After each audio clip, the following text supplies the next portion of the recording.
Supposed to get rid of my phone. Okay, we'll convene the Committee on Finance to hear one agenda today. Tomorrow there will be more. Let's see. So we'll start off with House Bill 1801. Vice Chair. First up to testify, well, we have no one who indicated they would testify on this bill, but Budget and Finance did submit a testimony in support. Is there anyone here for Budget and Finance? Nope. Okay, seeing none, Chair, we can move on to the next measure. Okay, the next measure is House Bill 2376, which is relating to funding adjustments for state programs. First up to testify is Budget and Finance in support. Okay, no one here from Budget and Finance. We also have additional testimony in support and opposition, but is there anyone else wishing to testify on this measure? Okay, seeing none, there's no one to ask questions to, so we're going to go on to the next measure. House Bill 2377, which is relating to funding adjustments for state programs. First up on our testifier list is Budget and Finance. And they are not here, but they are in support. Next up is the Tommy Johnson, Director of Corrections and Rehabilitation. Also in support, not here to testify. Okay, so no one's available to ask questions to, so we're going to go on to our next measure. House Bill 2454, this is making an emergency appropriation to the Department of Health. First up to testify is the Department of Health. Boycott is ended. Good afternoon, Chair, Vice Chair, members of the committee. My name is Valerie Cato. I'm the Deputy Director for the Department of Health. I'm here to testify in support of this measure. I just have one correction to Section 4. In order to match the proposed appropriation to the intent of this bill, I ask that we add emergency asbestos remediation and preliminary planning for redevelopment to the uses of the proposed appropriation. I'm available for any questions. Thank you very much, Val. Committee members, any questions for the Department of Health? Okay, seeing none, thank you very much. We'll move on to our next measure, House Bill 2399, which is relating to the Hawaii State Public Library System. First up to testify, Mallory Fujitani of the Library System.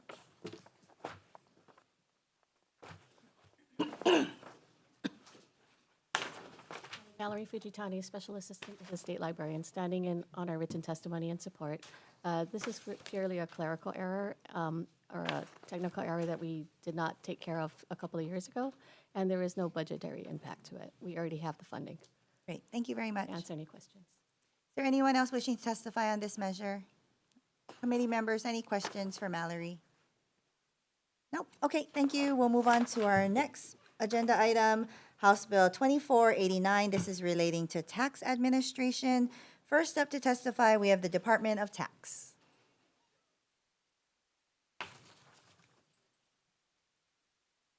Good afternoon, Chair, Vice Chair, and members of the committee. Gary Suganuma, Director of Taxation.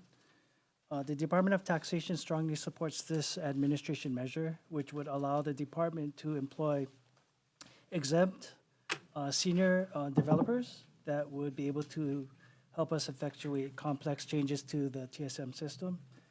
Currently, those changes must be made by contracted service providers. And so we're requesting these positions, which would be higher level positions than the current civil service IT positions that we currently have. And they would be utilized in a different way. So the current IT positions now would be more for regular maintenance, fixing, not very complicated things to the system that we could do in-house. For the more complex stuff, like I said, we currently utilize contracted services. So what we hope to do is have these exempt positions that we could offer more competitive pay to enable us to either hire from the outside or to promote our current civil service IT people when they're ready into these higher positions as a way to retain employees and build in-house expertise. I'm here for any questions. Thank you very much. Anyone else wanting to testify on this measure? Okay, committee members, any questions for the director? Yes, Representative Mr. Ward. Director, how many of these positions do you have or how many do you need? What's the deficit? Yeah, so right now we have 15 civil service IT developer, like programmer type positions. I believe we only have 8 or 9 filled. They're hard to keep because we bring them in, we train them, they leave for higher pay outside. How much do you pay? Off the top of my head, I think the highest level in-house IT is just under 100,000. I think that's where the pay scale goes. And this bill allows you to go where? This How high? would, there wouldn't be any limit, should the bill pass. It would allow us to create the exempt positions. In our budget request, our supplemental budget request, for the first year, we're proposing just to have one exempt position funded by us giving up 2 civil service positions. I think that brings us almost to, I think about 126,000 that we would be able to shift over to this exempt position, and we could offer that. And we're hoping that, that difference in pay would allow us to help retain or at least maybe even attract. And in Silicon Valley, how much would this same person get? I have no idea. How about at Oceanit or one of the other I'm banks? guessing, what I've heard is on the outside, we're talking, for someone that we're looking for, it'd be like 150,000 outside probably. If we had a come home incentive that you would bring them here, or you're assuming that they're here, they just haven't got the pay that attracts them to get to I you think what guys? we're really hoping for is maybe to lure somebody that has already been working with us with experience with the system, who have left now for higher pay. Maybe if we can offer them higher pay to bring them back, since they already know the system, that would be the ideal candidate for this. How many guys have you had that left? I don't have, off the top of my head, I don't know the figure. I think this last fiscal year, it wasn't so bad. We didn't lose too many. I think the prior fiscal year, we might have lost. This is just an estimate. It might be 4 or 5 that we lost the year before. It is always pay, it's not, I know pay is a not factor. leadership. but Pay is a other- factor. Yeah, okay. No, it has, Sometimes it's meaning and purpose and, feedback. Thank you very much, Director. Thank you, Thank Chair. you very much. Any other questions? Okay, seeing none, we're going to move on to our next measure, House Bill 2239. This is relating to non-general funds in relation to recommendations made by the auditor in Report 24-01. First up to testify, Department of Budget and Finance, in support.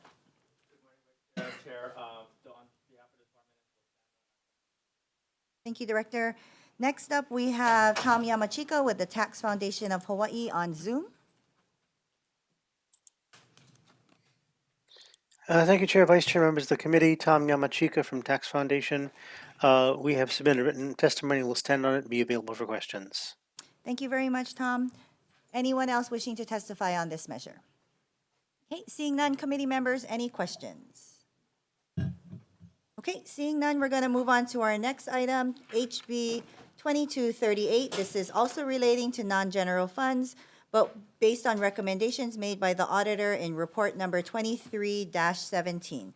First up to testify, we have Director Keith Riggin with the Department of Accounting and General Services. Thank you very much, Director. Next up, we have Cameron Heen with the Attorney General's Office. Or Attorney General's Office, sorry.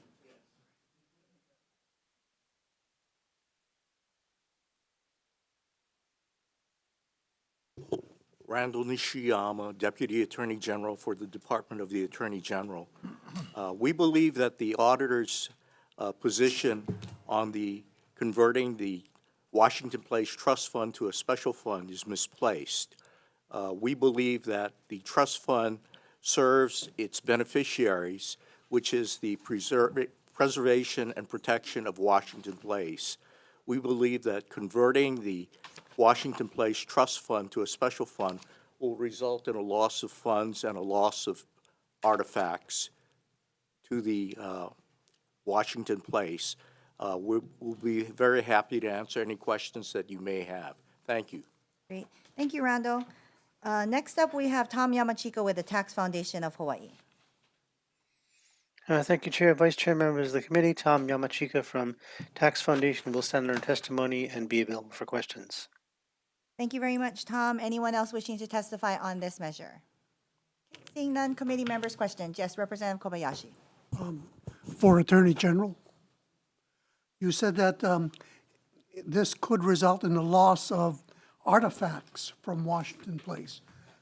So in other words, if this is no longer a trust fund, there might be an attempt to sell certain items currently at Washington Place. No, it would result in the loss of artifacts because they would have to be returned to their donors. Oh, okay. The Thank you. donors assumed that the trust would be in place and there would be a trust purpose imposed on the artifacts.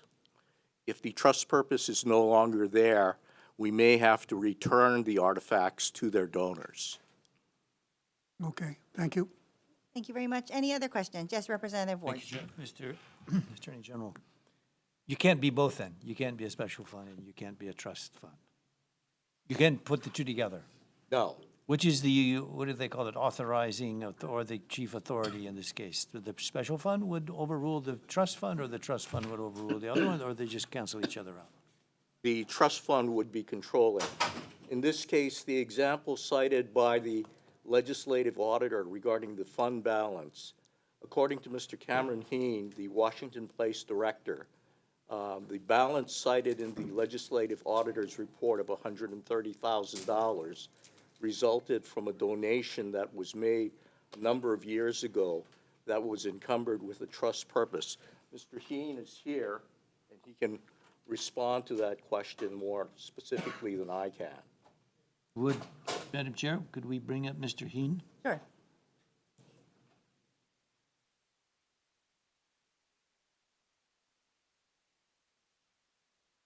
What is it you need to know? He just referred to you as having more insight into the trust fund. Yeah, basically, we set the trust up because people wanted to donate money, and whenever we do an event at Washington, they are willing to donate money in good faith that we're going to use the money to for preservation, for restoration, that sort of thing. So, in the past, we usually made about $25,000 or $30,000, which we applied towards whether it was painting or refurbishing older pieces of artifacts, that sort of thing. There was a gentleman in my position during the Cayetano administration named Jim Bartels. And Jim Bartels was married to Regina Koana Nakoa. And so she became very instrumental in donating a lot of things to Washington Place. So when she passed away, she donated $100,000. So through her trust, we periodically will ask of the use the money towards fixing up this piece of furniture. What's the logic of making the trust into a special fund then? Basically to protect everything in Washington Place. So, Which you can't do as a trust, but you can do as a special fund. No, we can do it as a trust and not a special fund. So what's the logic of this bill? We don't know. So, okay, I'll just say that I've been audited 3 times on this trust, and each time I've done exactly what the auditors had told me to do. And so when this came up, I just kind of felt like, well, I'll just do whatever needs to be done to protect the trust and to protect the things in the home. So that's why I'm here, actually. it's a beautiful sacred place, and hopefully we won't damage any of that or get rid of any of the assets that are there. Thank you, gentlemen. Thank you, Chair. Thank you very much. Any other questions? Okay, seeing none, we're going to move to our next measure, House Bill 2372. This is relating to the Solar Energy Storage Loan Program. First up to testify, we have Gwen Yamamoto-Lau with Hawaii Green Infrastructure Authority. Thank you very much, Gwen. Next up, we have Leo Asuncion with the Public Utilities Commission.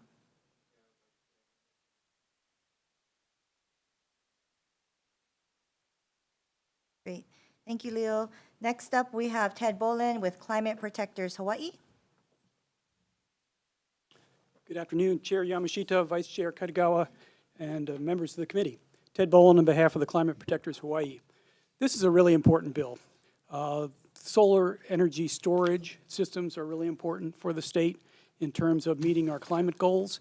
They're also a benefit to the people who can afford them as a result of this funding. This is directed toward low and moderate income families. Last year, the legislature passed the bill, but did not include a proviso to move the funds into the Hawaii Green Infrastructure Authority's Clean Energy and Energy Efficiency Revolving Loan Fund. This bill would transfer the funds so that they can be used to help more Alice families with their funding. So it's a good bill. I hope you'll pass it. Thank you very much for the opportunity to testify. Great. And I'm available for questions. Thank you, Ted. Is there anyone else wishing to testify on this measure? Seeing none, committee members, any questions?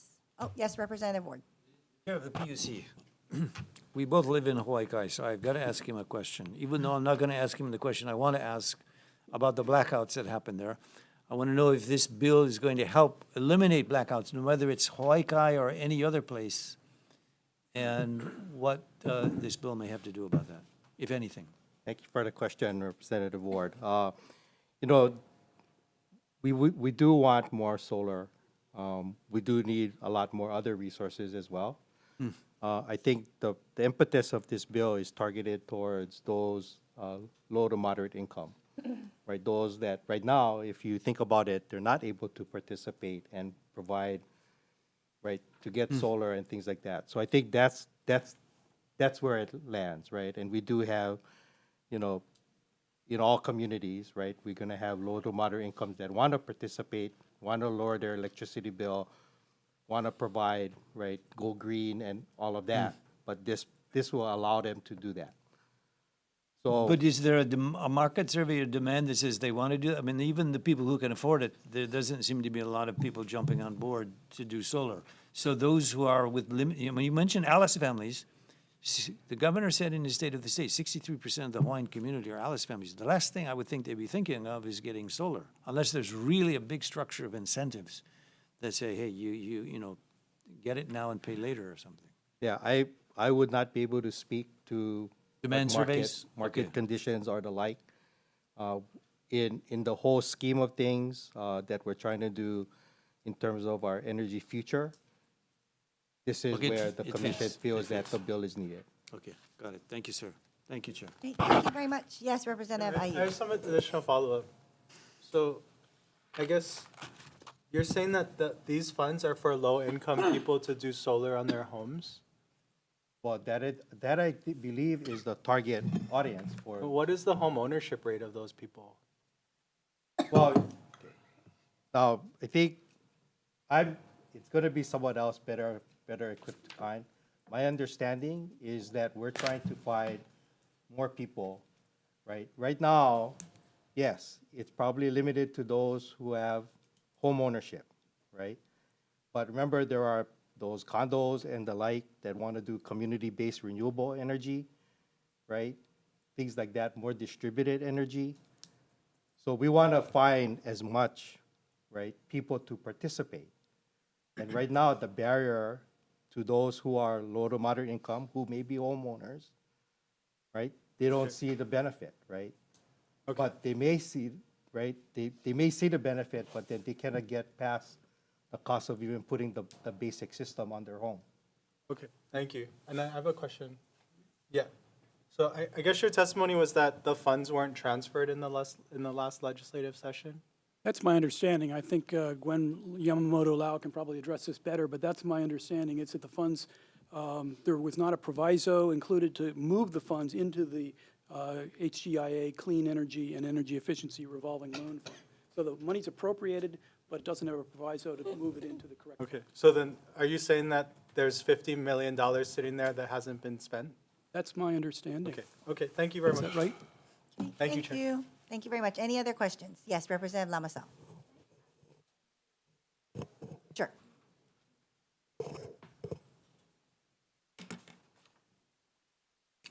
Thank you. Good afternoon. Gwen Yamamoto, Hawaii Green Infrastructure Authority. Thank you. I don't know if you had an additional question, but I did want to address the earlier questions. Thank you so much.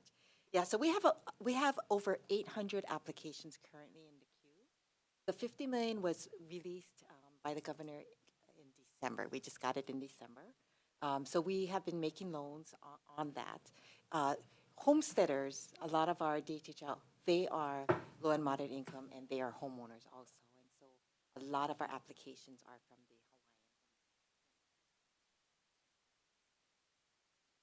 Hawaiian. And then your question about being transferred. So we are making loans on it. So we are, even if the monies weren't approved, weren't released until December, in July, once the bill passed, we did not know that Lahaina would happen and governor would hang on to the funds a little bit longer than we anticipated. We have not been able to finance batteries all this time, and so there was a pent-up demand. So we got a bunch of applications that came in, and that we have been processing the applications. So we are funding it as they come in, as it's installed. But what's happening is, if this bill doesn't pass, all the repayments of the funds, both principal and interest, goes back into the general funds. And it's gone. We cannot use it to finance additional households with solar. That's why we want to move it into the special fund so that it can revolve as the legislature intended. Okay, so I could just follow up. So this is not 50 million of new dollars. No. This would just be moving the allocation so that it can revolve in the special fund. Exactly. Okay, thank you. Thank you. Any other questions? Yes, Representative Ward. Could I follow that up, please, madam? How many have actually gone through the process and have solar on the roof? So we actually have over 1,000, already financed over 1,000 1,000 households. households. And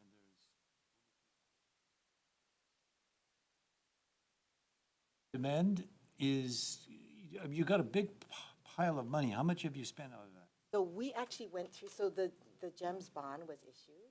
That was 150 million. We have about 10 million left, and that's why the legislature approved an additional. Estimate the demand to be. They make payments, right? Are there? We've not had, I'm knocking on wood right now, we've not had one loss. It's because of our on-bill repayment mechanism. So when we do financing, we're not a traditional lender. So we don't pull credit reports, because that is what's locking a lot of our households that we want to help. Do non-traditional underwriting. We estimate the estimated bill savings after the solar system is installed. And we're looking at bill savings to pay back our home. So you don't do any credit checks or anything? And anybody, did you ever turn down an So applicant? we then? do get applications that they are considered affluent based on HUD. And so we send them an adverse action notice that basically says, I'm sorry, but you're too wealthy to qualify for our program, because they can get financing elsewhere. We're here to help those. In the delinquency of those who do, you said you have, how many people have done this, you said? So we finance over 1,000 households. 1,000 households. Not had a loss, even through COVID. So of the total reservoir of eligible households, how many is 1,000 a percentage of? It's very small. So we estimate the financing gap based on how Alice homeowners who have homes, right, to be about $3.7 billion between now and. And what I'm using is the Federal Reserve's unbanked underbanked measure. And the concept is good, but I'm just, do they have to pay, what is the interest rate they have to pay? 5.5%, and it's a fixed rate for 20 or 20. Almost market rates No, market rates is way higher. of than 6, 7, I mean, that. If they were going to get a solar PV loan in a bank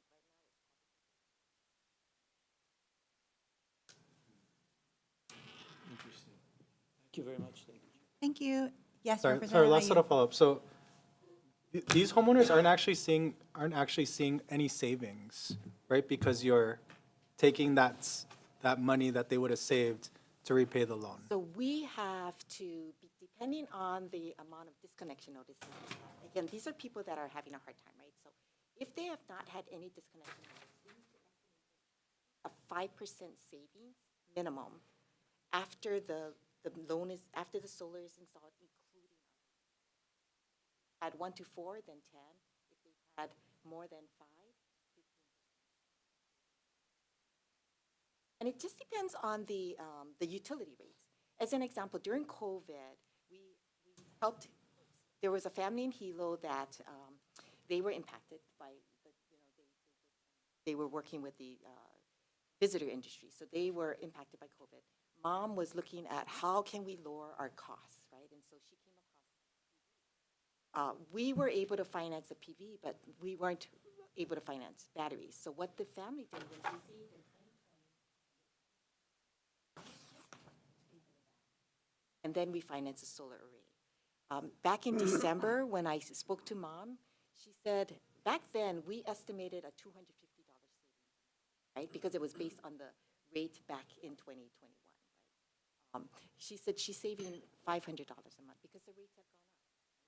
So the savings is even greater. If she didn't have solar, she would be paying a lot more money than she. Okay, so she's saving 500 a month, so how much are you recouping back into the fund from the 500? So we charge our principal and interest, so she pays me back our principal and interest. We don't change the amount that they pay based on their savings, right? It's just a loan payment, like if you went to the bank. Okay, thank you, Chair. Great, thank you. Any other questions? Oh, yes, Representative Ward Sorry, again. Chair, I'm still fascinated by the concept. How many are owners versus renters who are participating in the bill? So most of them are owners, but we only are. They own houses or condos? They're not renters, they own houses. Most of them are owners, but we are able to finance renters because again, we have a on-bill repayment mechanism. So we make a loan and the increments of output. So when we make a loan, and this is not through, it's thanks to the PUC that they had the foresight and the vision to see this. When we make a loan, we make a loan to be not necessarily okay. the person. And that allows us, 43% of our households rent.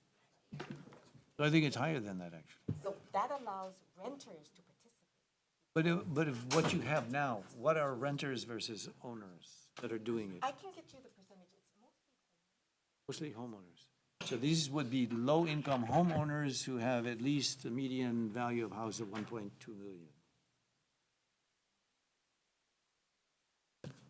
Okay, so you don't have the asset issue, you just we have. don't the look income. at assets. It's air median income. Great, thank you. Any other questions? Okay, thank you. Seeing none, we're going to move on to the next measure, HB 2664. This is relating to sports facilities. First up to testify, we have Keith Reagan with Department of Accounting and General Services. Chair, Vice Chair, members, we stand on our written testimony. Thank you, Director.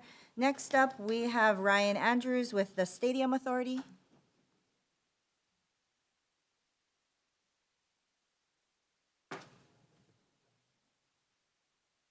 Good afternoon, Chair, Vice Chair, members of the committee. My name is Ryan Andrews. I'm here on behalf of the Stadium Authority. You do have a written testimony in opposition to this bill, and I would like to highlight a few points. First, the timing of this bill is unfortunate, as we are currently underway on a process to select one single developer to design, build, operate, and maintain a new stadium in Halava, using the $350 million in GEO bonds and the $49.5 million in general funds that were appropriated by the legislature in 2022. This bill also sends a very mixed message to those developers who have submitted their qualifications to participate in this project and hope to advance to the proposals phase. I will note that years of planning have taken place for this project, including the completion of a programmatic master plan, a programmatic environmental impact statement, and a site selection survey, which did consider the Manoa campus as a potential site in its review. In summary, this bill would require a cancellation of the current developer selection process and a loss of all the momentum from this past year. It's also a guarantee that a stadium will not be completed in the fall of 2028, as we and the administration have pledged. Thank you for the opportunity to testify, and I'm happy to take. Thank you, Ryan. Next up, we have Calbert Young with the University of Hawaii.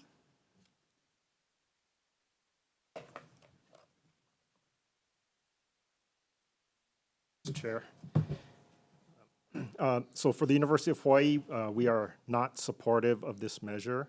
as that we are in favor and expecting to see a successful NACED project execution, and that is what the university is hoping for. Although I will admit and appreciate the concept and the idea of this bill as a strategic opportunity should the current project not go through. However, given where the NACED project is currently, the university would prefer to see it through and successfully implemented. Thank you. Thank you, Calbert. Is there anyone else wishing to testify on this measure? Okay, seeing none, committee members, any questions? I have a question, Chair. Yes, Representative Kila. Thank you. Mr. Andrews?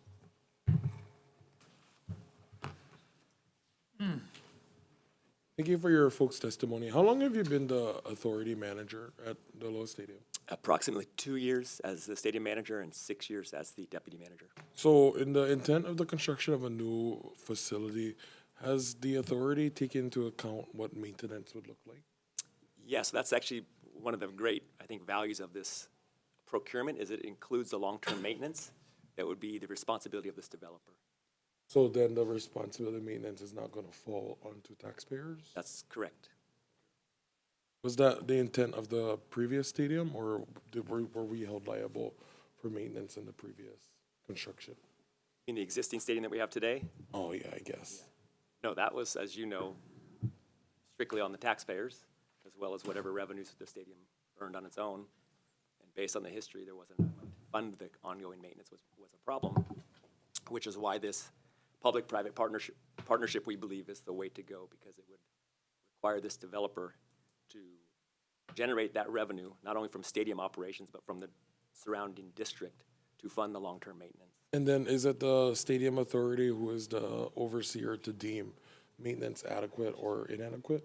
Yeah, that's correct. So the request for proposals and then the eventual contract will specify what is required for that long-term maintenance.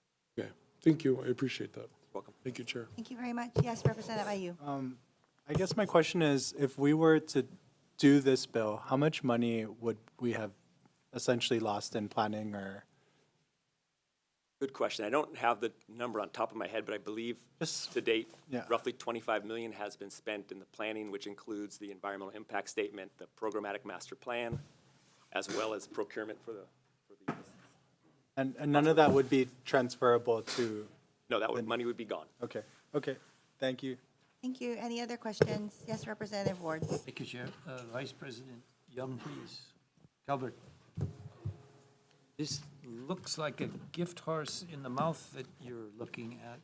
So you get all the money, but you don't want the stadium. Why not? We don't want the money and we don't want the stadium. So, you know, a stadium is like a boat. You know what's better than owning a boat? Having a friend who owns a boat. Boat is a giant hole in the ocean that you throw money into. Stadiums, from my examination, are the same. It's a very difficult business proposition. That being said, what I do appreciate about the bill and the thought about it is, in the 4 years that Aloha Stadium has been closed, the real only entity in the state that's been detrimentally affected has been the University of Hawaii. And the Department of Education for sports in Hawaii. And there's been very little progress that has been made in 4 years. And the University of Hawaii has had to instead go through extraordinary efforts to satisfy providing for a stadium and for facilities for the DOE, for private schools for graduation, for other community events that have to be accommodated on the UH Manoa campus now. So while I'm happy that the NACED project has gotten to a point that it's never gotten before, meaning that there is actual procurement out on the street. So that's what we are placing a lot of faith in, that it will be successful and that it could be timely implemented expeditiously, lickety-split, fast. We need that to happen. If that doesn't happen, what I appreciate about the bill is that we, Hawaii, the state, we need to find a new path to get a stadium completed as soon as realistically possible. It's already been 4 years. University of Hawaii has been without for 4 years, and we've had to make do and expend university funds to do that. And it's a temporary situation. It's been not the most efficient use of university monies to provide a temporary facility that we currently have. And it's had to survive longer than originally intended. And it might need to survive longer. So that's why right now, again, we support the NACED project, and we have faith that it can be implemented, and we're hoping that that is the case. So you guys did a good job filling in the gap when the stadium shut down, but you really didn't want to do that, and now you don't want to even make it bigger or better. You'd rather If the state have the was to friend tell on us the we're boat. not, if the state told us that NACED was not going to happen, if you told me that today, I would say, then we, Hawaii, we need to figure out something. So what is that? What's the plan B? UH could be the right alternative, as the bill indicates. But again, it's stadiums are difficult to maintain. They're difficult to make profitable. They're not, it doesn't matter if you have an NFL stadium or Snapdragon or, the University of Alabama. Stadiums are very expensive to maintain, and the revenue streams are very difficult. Margins are difficult. So taking that on for the University of Hawaii is not our dream. But again, we need a stadium. The future of Hawaii, football in Hawaii requires a stadium. Somebody needs to address that problem. Well stated. Thank you, Chair. Great, thank you. Any other questions? Yes, Representative Garrett. Thank you, Vice Chair. I spoke to the introducer of this bill and promised him I would ask a few questions, so. Can I have the comptroller come up, please?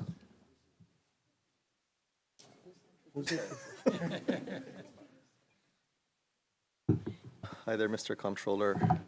I know in your testimony, there's a few people who testified previously that they're concerned about canceling an active procurement may lead to lawsuits. Did we not cancel a previous procurement on this project? That's an excellent question, Representative. We had to reevaluate that prior project and pull back based on some adjustments that we were directed to make from Governor. So That's a yes, it was canceled. it was pulled back, yes. Were and we sued at that reevaluated. point? No. Okay, but you're concerned that this time. We're there may pretty be- far along in the procurement process. In fact, I'm pretty limited in terms of what I can say at this point in time because we are in active procurement. But I can tell you that in terms of where we are today as compared to where the project stopped the last time, we're much further along in that process. Okay, thank you. Mr. Andrews, please.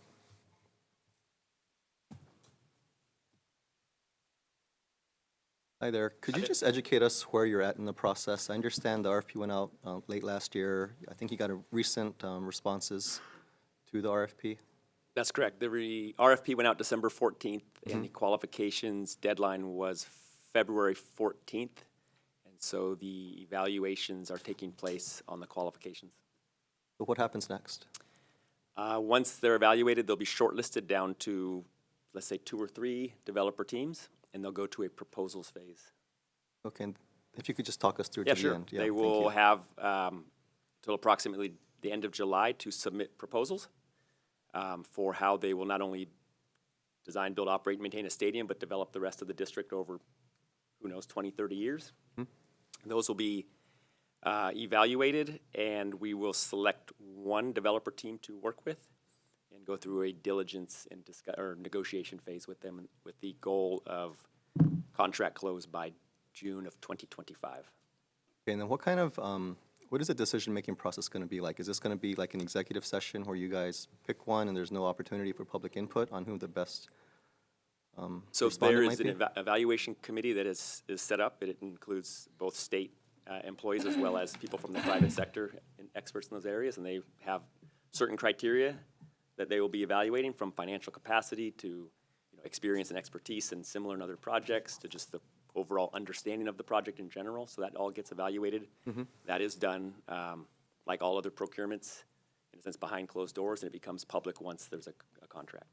Do you anticipate having to come back to the legislature at some point and asking for additional subsidies to No. maintain this? No. can say that with certainty. I can't, because of the way this procurement is set up, and this is, I think, maybe the genius of Governor Green is making sure that that doesn't happen, so the developer will be on the hook for any additional costs. Okay, I guess the concern I have is that there doesn't seem to be too many guardrails in place to ensure a great deal for the taxpayers.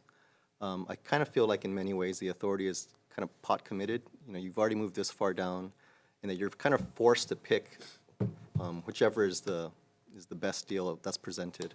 I mean, do you envision a scenario where the state actually walks away and says, you know what, none of these respondents met our criteria? Well, first of all, I think I disagree with you on the guardrails. I think the way this is set up, it's very clear that the state's contribution is the $350 million in GO and the 49.5. That is the state's contribution, nothing more.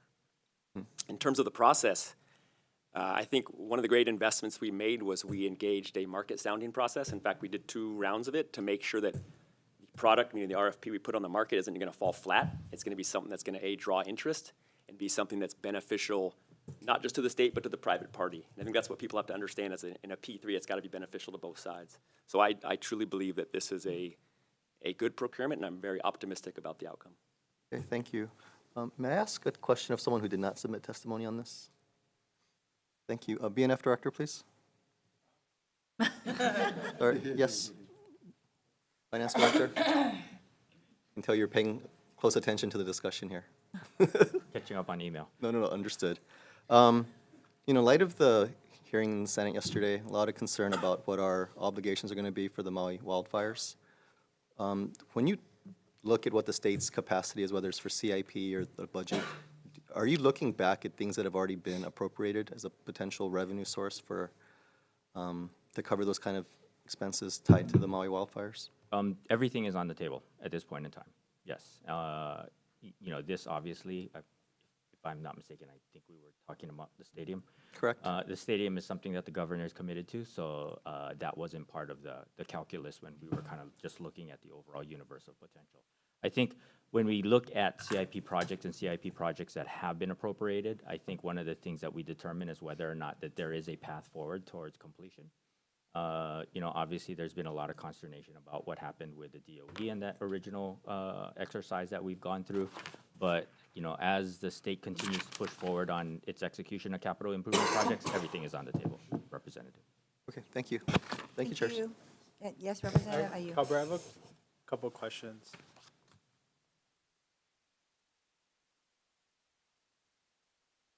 I appreciate the introducer's passion on this, but I'm just trying to figure out, as far as the infrastructure at the university, didn't the university shut down school for the Stanford football game this past year because of, you know, issues managing amount of people? We didn't shut.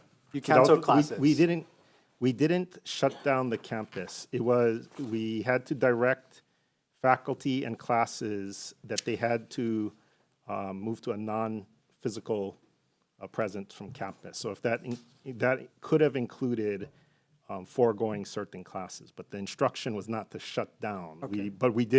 But that highlights the challenges that we have with having Right. facility like Ching Field. Right. And at the time, Chingfield only held 10,000, 15,000? That was this past year, so I believe it's at 15,000.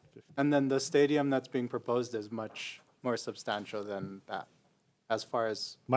So my understanding, the desire for Halava is somewhere in the order of magnitude of 30,000. Right. Yeah.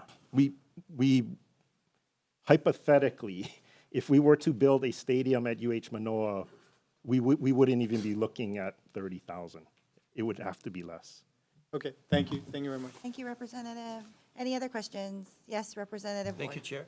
I think this goes to Mr. Reagan, but I'm not sure. This is the Finance Committee. I want to do a return on investment. Has the Stadium Authority made any money? And has the UH group made any money? I don't know who to ask, but that's a very important thing for the return on investment because we got big bucks and taxpayers' money here. When you say return on investment, you're talking about past history? Yeah, do you guys actually break even or make money? Correct. How much do you make? Over the history of the stadium, we've never had to come to the legislature to ask for money to cover operations. We have had to come to ask for major maintenance, CIP work. Well, that kind of crossed out everything, right? Because of the rust.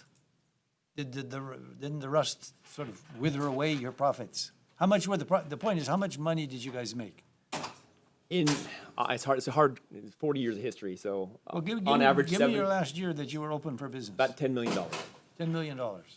And the rust probably, well, you gave up on the rust on that. Correct. Now, do we know, Mr. Regan, how much they made at UH or lost or broke even at the UH Stadium? Does anybody have UH numbers? Anybody got UH numbers? Mr. Young?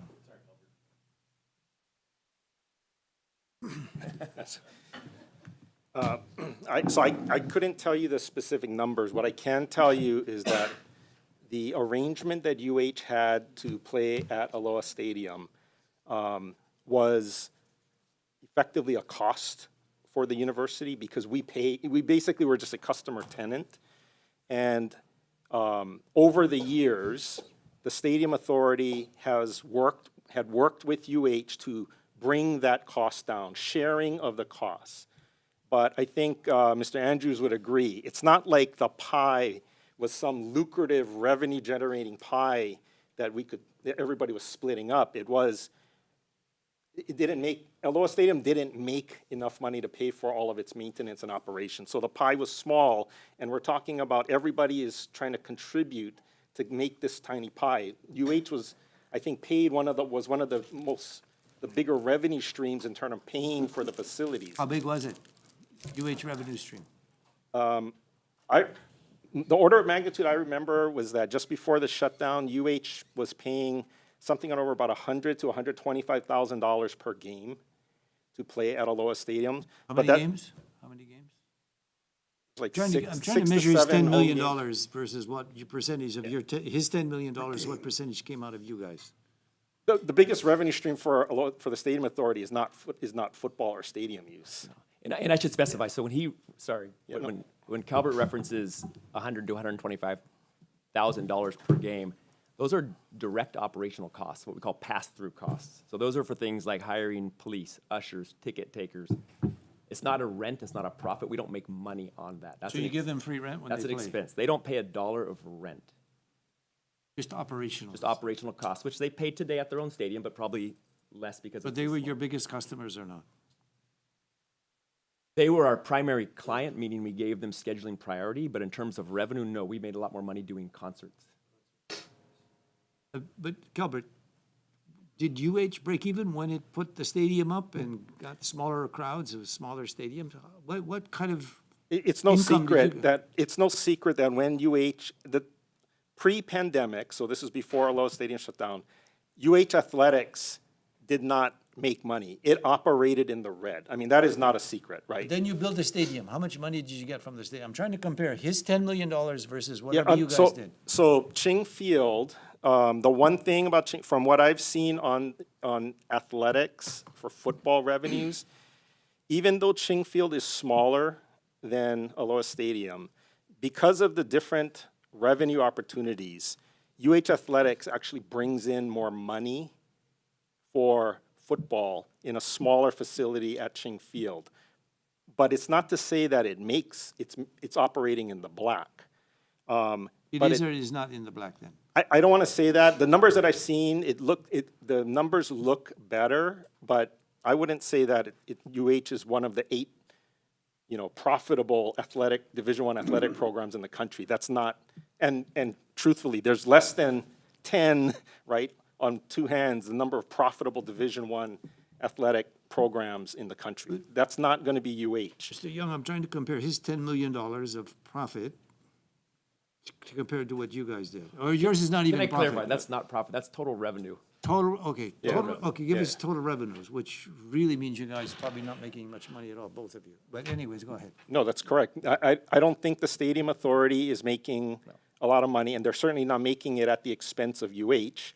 Similarly, we're not making a whole lot of money whether we play at Aloha Stadium or at Ching Field.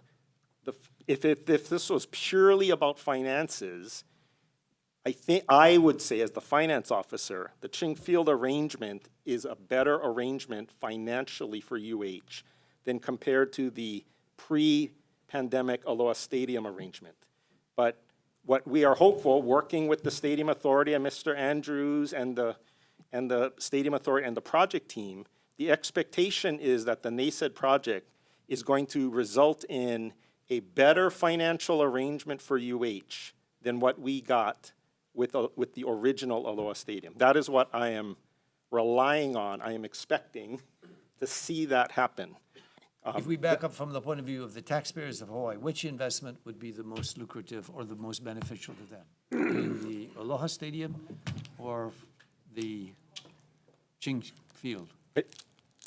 Well, I think in either case, I Which think is what this- Mr. Andrews and I would expect to see is that there is no ongoing taxpayer money requested to operate, maintain, or run a stadium, whether it's built in Halava or if UH had to build it. I mean, that would be the expectation either way.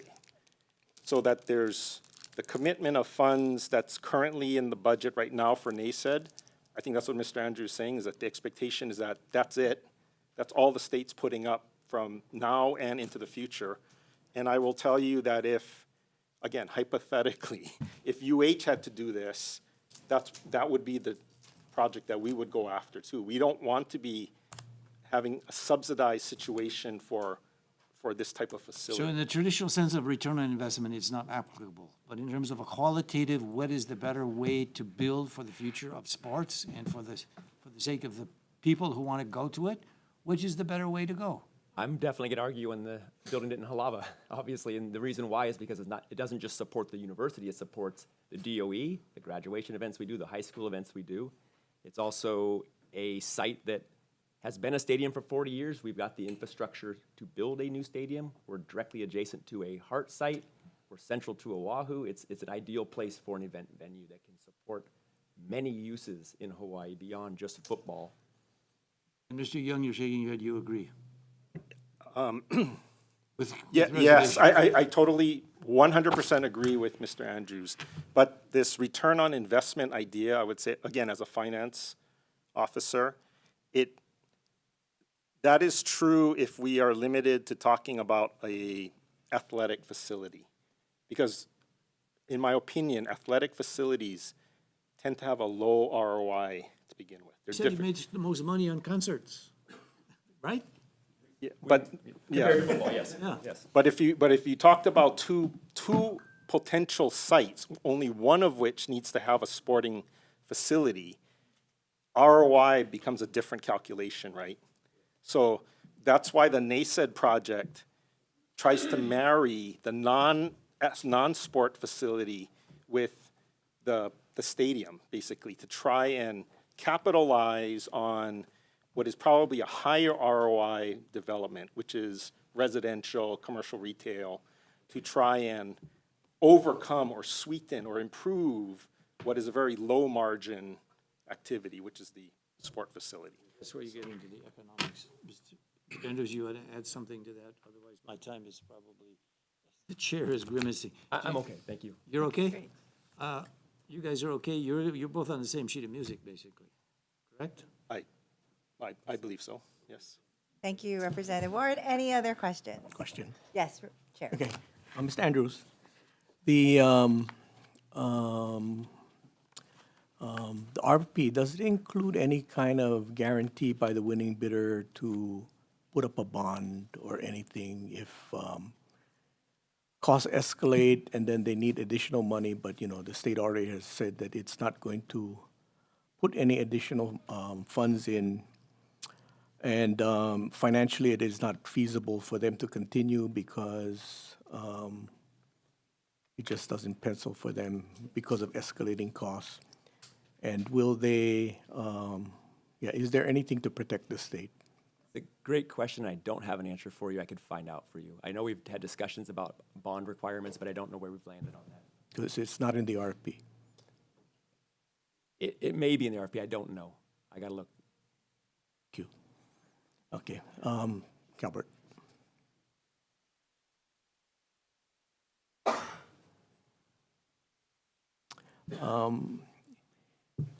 This committee, in light of the situation with money and things like that, and I don't want to,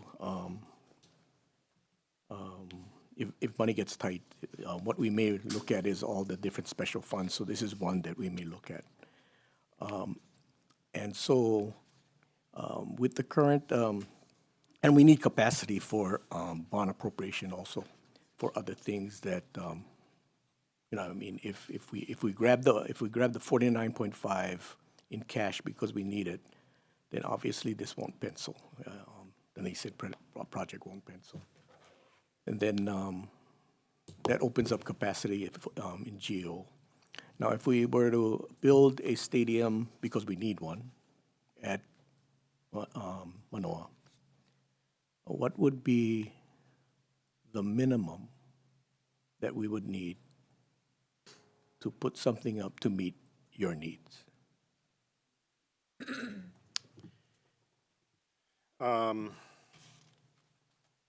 The minimum approach, when we went, so we've previously examined this as a risk management issue, so Plan B and Plan C alternatives, basically. So if UH had to do this, probably the cheapest but most closer to semi-permanence, meaning beyond 15 to 20 years of useful life, would be to harden Ching Field. That would mean substantial work in its current configuration and capacity. That puts it on the order, though, of about anywhere from $120 to $150 million in present dollars. And to be clear, okay, that would not be the same facility that is contemplated at NACED. It would be a facility that could minimally satisfy UH Division I sports, arguably, because it would be what Ching Field looks like now, but just hardened into more permanence.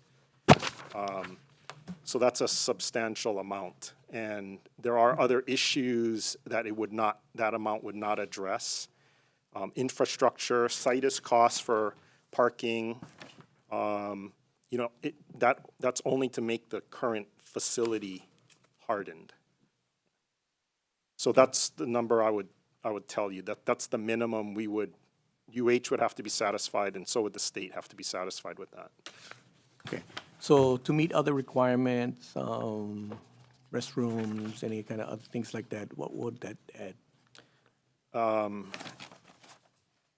Yeah, I wouldn't want to give you a number. So the issues that are not addressed are, you know, infrastructure. So it's restrooms, it's locker room facilities. Yeah, there's sewer upgrade issues, you know, infrastructure, you know, power, electricity, all of those types of things. So it would be north of, you know, that. We would have to figure that out. Yeah. Okay. Would it be under? Would be well under 350, but. I would, yeah, I would have to. I mean, when we've previously looked at this, again, only for a collegiate level stadium, and hypothetically, for the $370 million or $350 million as contemplated in this bill, I would 99% certain guarantee you we could construct a stadium, okay? But it's not gonna be 30,000 seats. It's not gonna have a dome, okay? It may not be like what is a miniature version of what is contemplated in NACED. It will satisfy UH, collegiate football, and probably DOE, you know, ILH, whatever football needs in a stadium. Okay, but it's a much lower quality, lower utility than is being contemplated at NACED. Yeah. Thank you. Thank you. Thank you. Okay, great discussion. We're going to move on to the next bill, HB 1572. This is relating to taxation in relation to pensions. So first up to testify, we have the Department of the Attorney General's Office.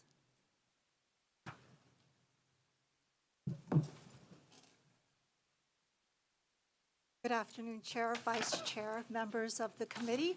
My name is Janine Udui. I am a Deputy Attorney General testifying on behalf of the department. The department does have concerns that this bill may violate the Dormant Commerce Clause of the United States Constitution. A tax statute may violate the Dormant Commerce Clause if it taxes a transaction or incidents more heavily when it crosses state lines than when it occurs entirely within the state. Here, because this bill could be construed as creating a tariff that discriminates against the earnings of Hawaii residents who receive compensation in the form of a pension for services performed outside of the state, it may be subject to constitutional challenge. Thank you very much for offering the opportunity to comment. I will be available for questions. Thank you so much. Next up, Department of Taxation. Thank you, Director. Next up, we have Tax Foundation of Hawaii on Zoom. Thank you, Chair, Vice Chair, members of the committee. Tom Yamachika from Tax Foundation of Hawaii.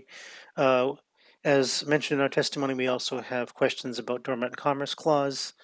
I'd be happy to stand on my testimony and be available for questions. Great, thank you very much. Next, we have the Hawaii Appleseed Center for Law and Economic Justice. Do you want to testify? Thank you. Testimony and support. Is there anyone else wishing to testify on this measure? Okay, seeing none. Committee members, any questions? Oh, yes, Representative Kila. Attorney General's office, please.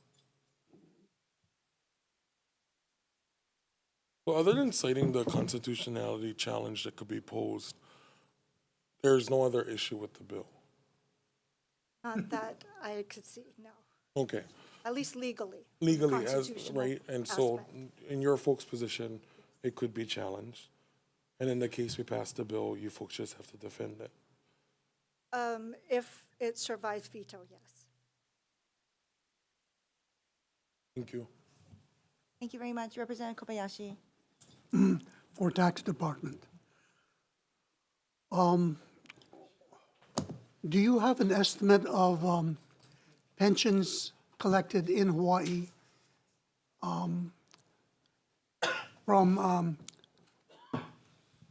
you have an estimate of how much money we're not collecting now because of pensions generated from work in Hawaii versus how much money we're losing from pensions generated outside of Hawaii?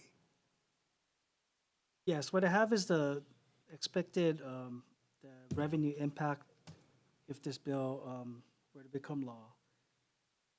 Expected revenue gain of $200,000 in each fiscal year, fiscal 2025 through fiscal year 2030.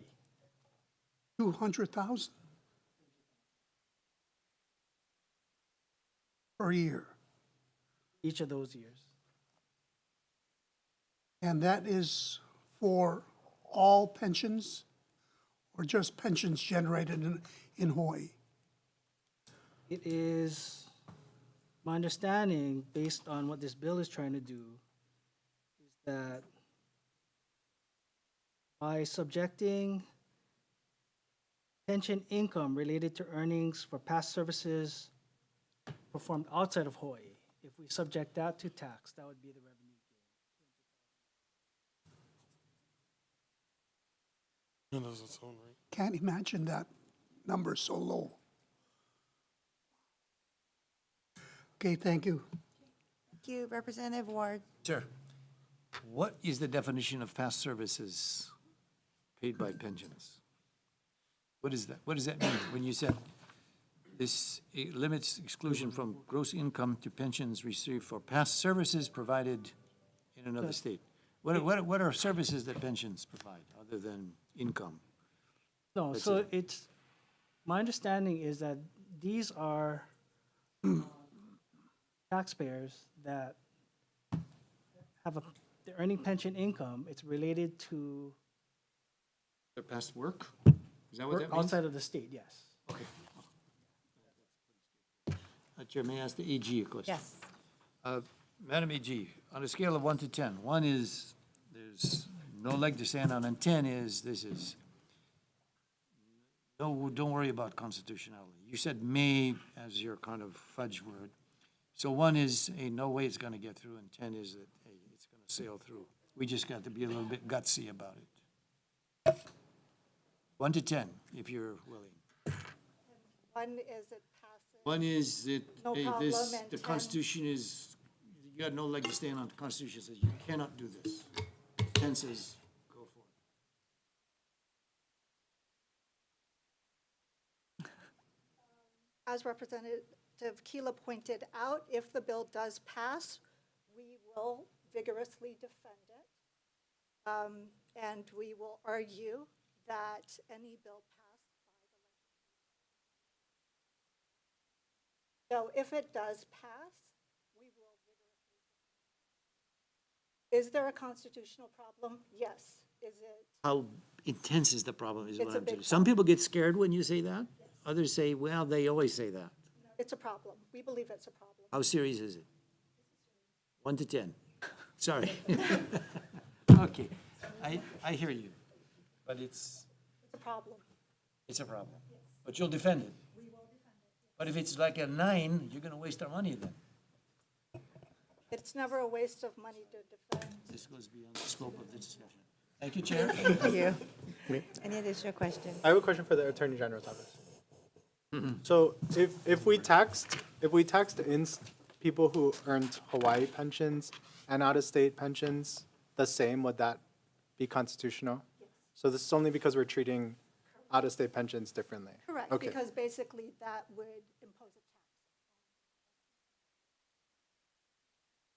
tax. Okay, and then I guess, thank you. I guess a question for the director. I wasn't sure about the figures you had, but if we were just to tax all pensions, what would we be looking at for revenue? I don't have that available Okay. with me. Okay, thank you.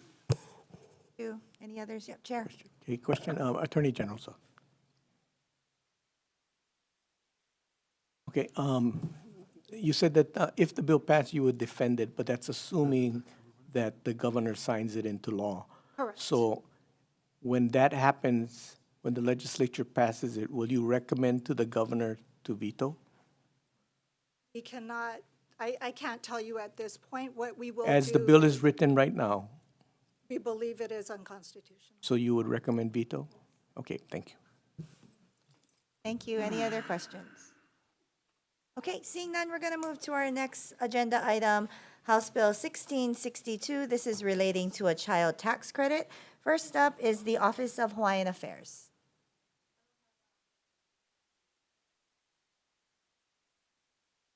Thank you very much. Next up, Department of Taxation. Thank you, Director. Next up, we have the Stonewall Caucus of the Democratic Party of Hawaii, Michael Goliu Jr. on Zoom. Not present. Okay, they are in support. Next, we have Holomua Collaborative.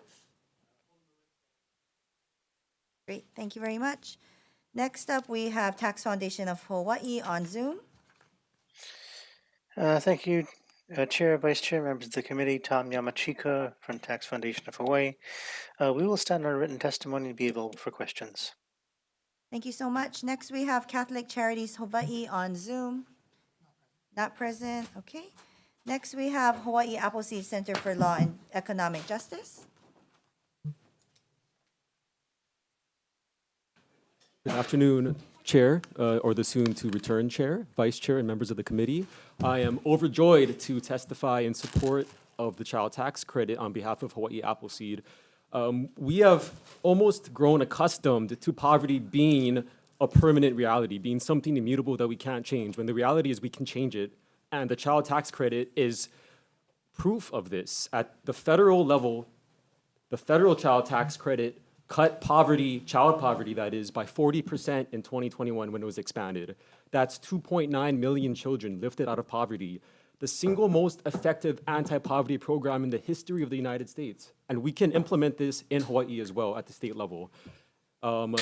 It's truly a no-brainer. There's more than enough evidence, countless studies confirming the benefits of the child tax credit.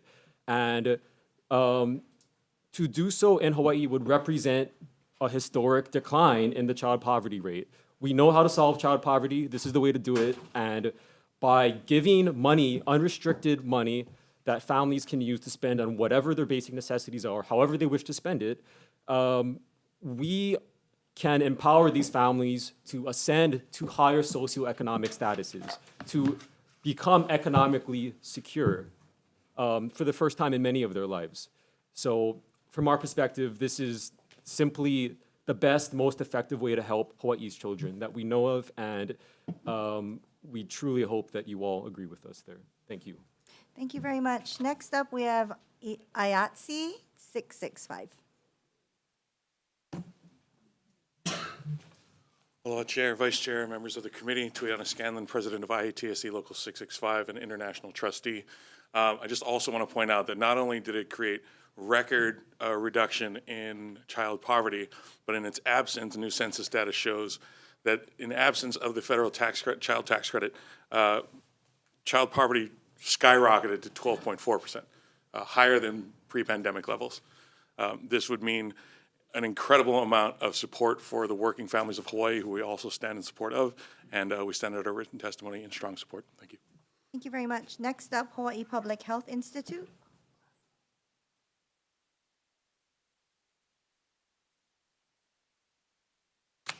Law Chair, Vice Chair, members of the committee, Nate Hicks, Hawaii Public Health Institute, standing in support of this measure.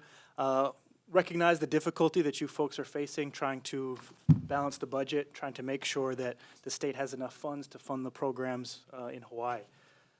Families are also having difficult challenges to balance their budget. Many of them, over 100,000 of them, are not making enough just to make ends meet themselves. This child tax credit can help give them closer to that, so they're not having to skip meals, so they're not having to sleep on other people's couches, going into the red in their bank account, going into the red in their health and their sleep by working many jobs. This is not the reality that we want for our families. This is not the situation that we envision when we look at a Hawaii that we want. And this child tax credit can get us closer to where we want to be. Thank you very much, Law. Thank you. Next up, we have Hawaii Workers Center.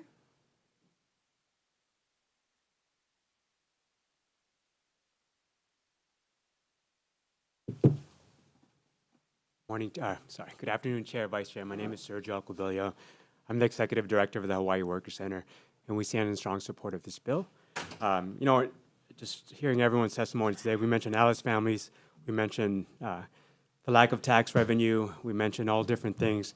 But, I picked up Sunday's paper, and on the headlines was just the number of people that are leaving Hawaii because of the high cost of living and the cost to Hawaii because of all the tax revenue that's being lost from people leaving. And the number one thing that they cite, of course, is the high cost of living and the lack of affordable housing. So just in 2020, or since 2020, almost 37,000 people have left the islands. And that equates to almost $62 million in lost revenue every single year.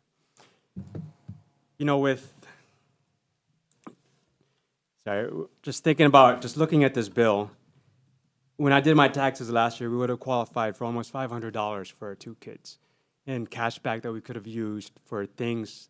That's, I think, 3 trips to Costco? I don't know. You can't buy anything now at Costco under $100 when you ring out, right? So it's a few trips to Costco that we could have definitely used that money for. But for Alice families, just a survival budget is $104,000 for a family of 4. $104,000. And because of the tax credits that they get back, that drops down to $85,000 in 2021. So that's the big difference, receiving these types of tax credits, because it puts money back in the hands of working families. And again, thank you for allowing me to testify in support of this bill, and I hope you support it as well. Thank you so much.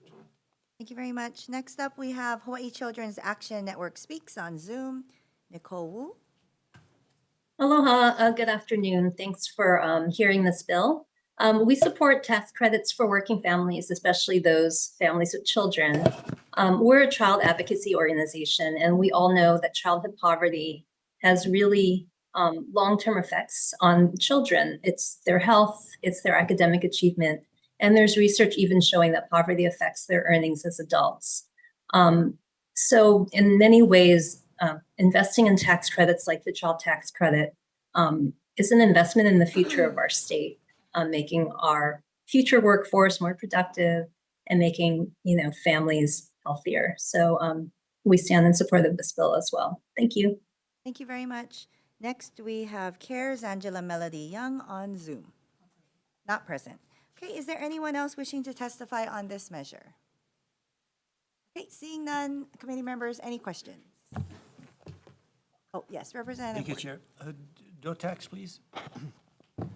We have been looking at bills similar, if not the same, probably for 2 decades, as long as I can remember. And the Department of Taxation would say, yes, this is really, and it is really a good bill, but the amount of the participation, because it requires the filing of the federal and the state taxes, has been low. Do you have any numbers as to how many who are eligible for this actually claim it? I don't know. Because that has always been a key. I mean, because you got to file, you have to do itemized deductions to get this. Well, Is that not true? The bill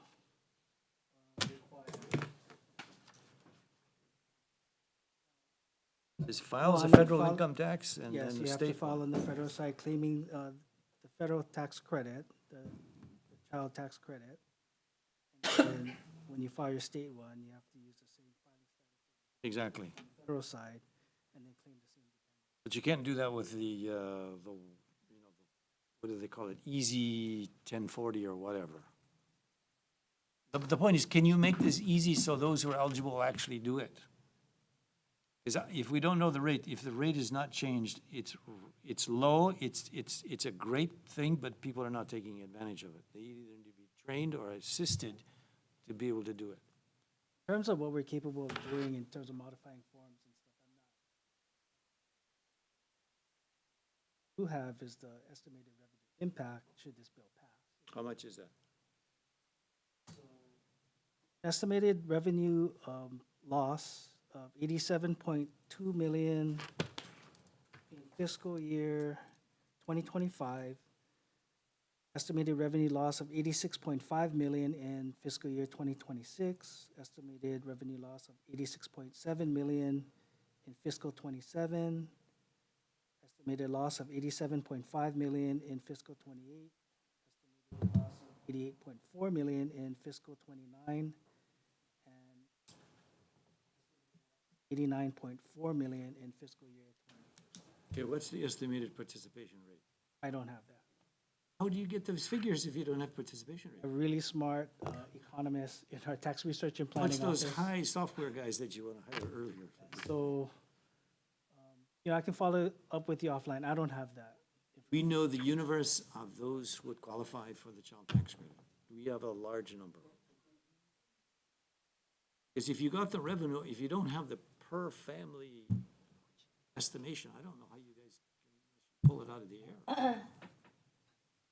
Yeah, I mean, I'm sitting here, I don't know what assumptions. These estimates had to be prepared in a short time frame. Once this. Because if the this is set. I don't participation have rate that is analysis. high, but the actual delivery to these kids and families, Alice families who need it, is low, we're just doing a feel-good. We're not actually getting the money into the families. That's the whole point of it. And as I said, this has been decades that we've been saying, this is the best thing since sliced bread, and it's still not doing its job according to the numbers that used to be available. Is there a way you can get those numbers available? Participation rates, how many people will be eligible, how many claim? Well, I'm How many assuming- claimed last year? How many did the state, last year, how many? I don't people- have that with me. Well, we never had there was no state. Oh, in the Fed, well, you don't On the track the Fed Fed. side, there might have been data from which, these numbers were calculated, but I don't know. If we're gonna be able to implement this and brag about it, we gotta have the numbers. Key to knowing that, hey, we passed it, people took advantage of it. Otherwise, it's just self-aggrandizing. Thank you, sir. Thank you, Chair. Thank you very much. Any other questions? Okay, seeing none, we're going to go on to our next measure, HB 1660. This is relating to capital gains. First up to testify, Department of Taxation. Thank you very much.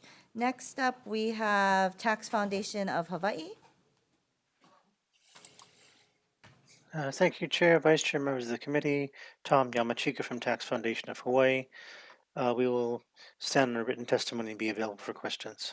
Thank you very much. Next up, we have Hawaii Appleseed Center for Law and Economic Justice.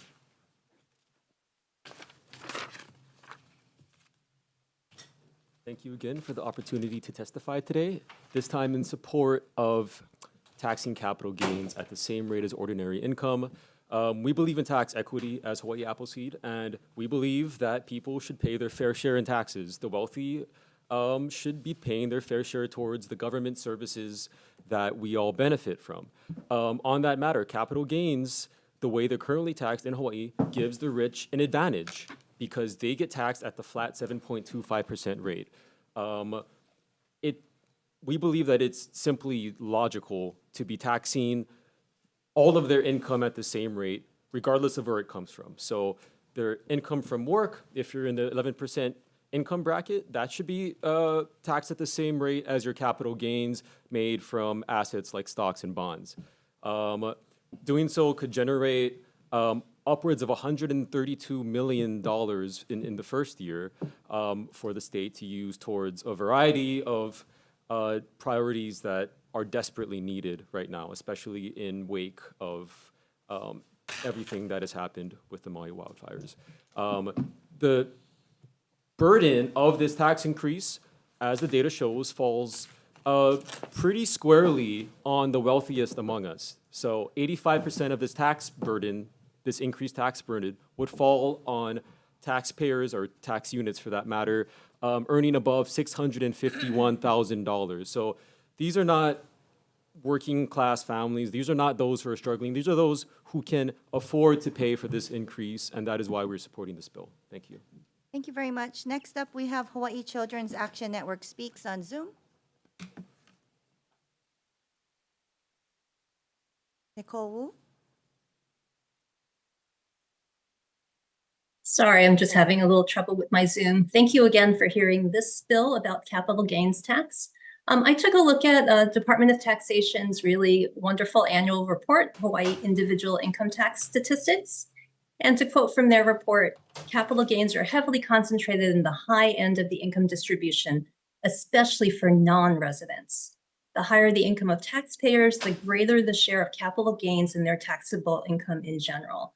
And according to DOTAX in 2022, those who made more than $400,000 a year, capital gains were 1/3 of the taxable income for residents making over $400,000 a year. And for non-residents making over $400,000 a year, capital gains were nearly half, 47.4% of their income. This capital gains income is worth about $6.7 billion with a B dollars. And it's just kind of amazing. Yeah, those who make over $400,000 are only about 10% of taxpayers, but they are receiving 75% of the capital gains income in this state. So this tax for capital gains, we're just asking for capital gains to be taxed at the same rate as income like all the rest of us make when we work. We just tax it all at the same rate. That just really targets it to those who are at the highest end and especially at non-residents. And we will probably hear, at other times in hearings on this bill, that it might have an effect on our state's economy. But there's been a lot of research done in the past, and even people as famous as Warren Buffett have said, there's no relationship between taxing capital gains and investment levels. Warren Buffett said, even when capital gains rates at the federal level were 39.9%, he never saw anyone shy away from a sensible investment because of the tax rate on the potential gain. So this is just a tax on the profits that people make when they sell things like their yacht and their artwork and their stocks. It should be taxed at the same rate as for all the rest of us. So this is a great revenue source. I really encourage you to take a look at this, especially in this tight budget year. Thank you. Thank you very much. Is there anyone else wishing to testify on this measure? Okay, seeing none, committee members, questions? Okay, no questions. Great. We're going to go on to our last measure on today's agenda, House Bill 1804, relating to tax credits, which includes a 5-year sunset or annual 1/3 reduction. So first up to testify, we have the Hawaii Housing Finance and Development Corporation.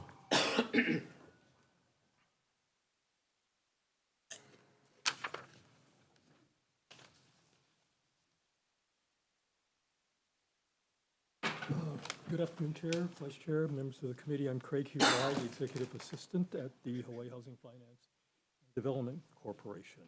We have submitted written comments on this bill, and I'll just go over a few points. The low-income housing tax credit, the state low-income housing tax credit, is repealed and reenacted on December 31, 2027. So it could fall under this bill. We just received last Friday 30 applications for 3,000 low-income housing tax credit units whose financial stacks are in part based on this credit. And in terms of the awards of those credits, how it's used, if a project is awarded a credit, it will take at least 3 years to complete. And the 5-year credit period starts after the project is completed. So if it's completed in 2027, the credit period will run 5 years after that. So we basically have a problem with our current applications if they're relying on it. And they're all based on the availability of this credit. So their financing stack would have to be redone at this point. And the applications have already been filed, like I said last Friday.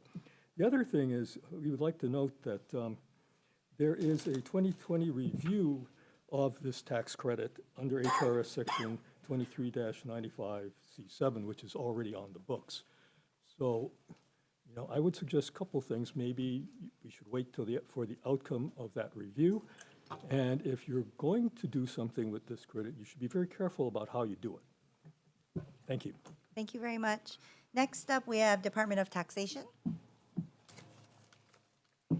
Oh, Director, yeah, Sugunuma. Oh, no, if you have comments?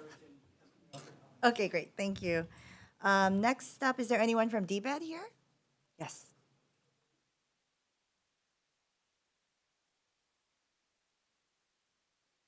Hello, Chair, Vice Chair, members of the committee. My name is David Kiliolokai. I am the accountant with CID and DBET, and we stand by written testimony and are available for any additional questions. Thank you very much. Next up, we have SAG-AFTRA.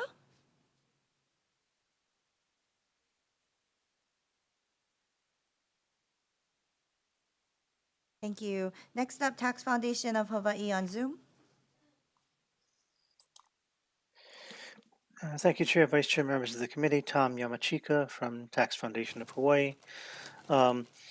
Just to highlight what we said in our written comments, there is a statutory scheme available whereby the state auditor reviews credits every 5 years on a rolling basis. The trouble is that those statutes have not been amended since 2017, so there may be things that the reviews are not picking up because they haven't been amended. We also have concerns about subsequently enacted statutes. Okay, by default, they would not be affected by this particular bill, even if it were to become law, because a later enactment usually supersedes a previous one. So that's the concern that we have. Be happy to answer questions. Thank you very much for letting me testify. Thank you very much. Next up, we have IATSE 665.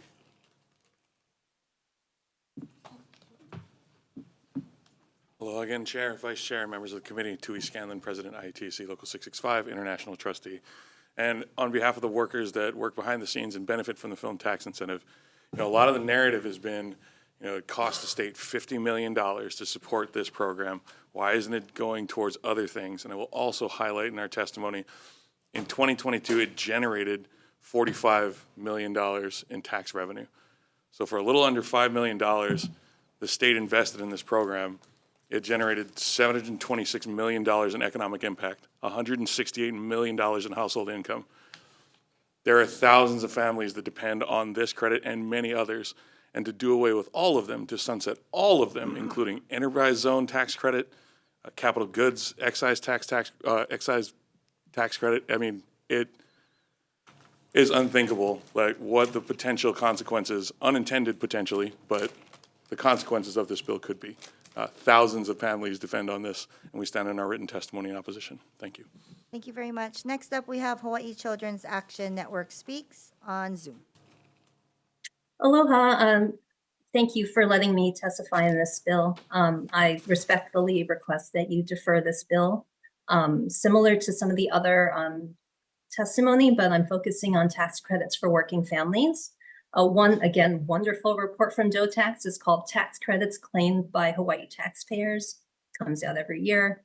I'm a nerd. I read all their reports. It goes through all of these tax credits, including the ones for families, like Representative Ward was mentioning and questioning about.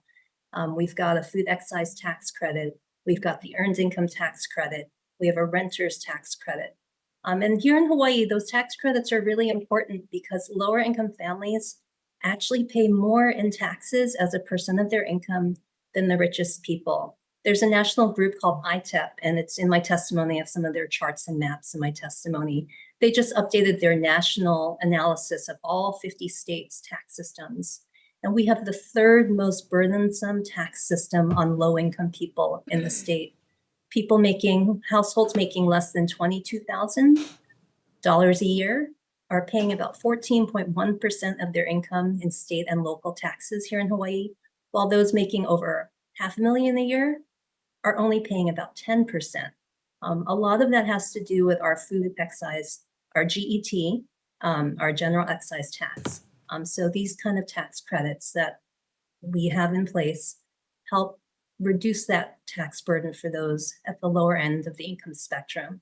So, the threat to these tax credits is real, and it would cause more families to fall into poverty and potentially have to leave the state if they can't make ends meet. So again, I respectfully request that you defer this bill. Thank you.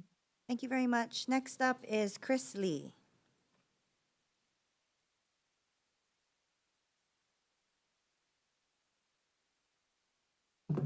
Good afternoon, Chair, Vice Chair, members of the committee. I do stand in opposition to this bill and endorse what Tui just had to say. I just want to say that the tax credits, to me anyways, and I know this is a disagreement of economic philosophy, is one of the few ways that we have to generate economic activity in the state.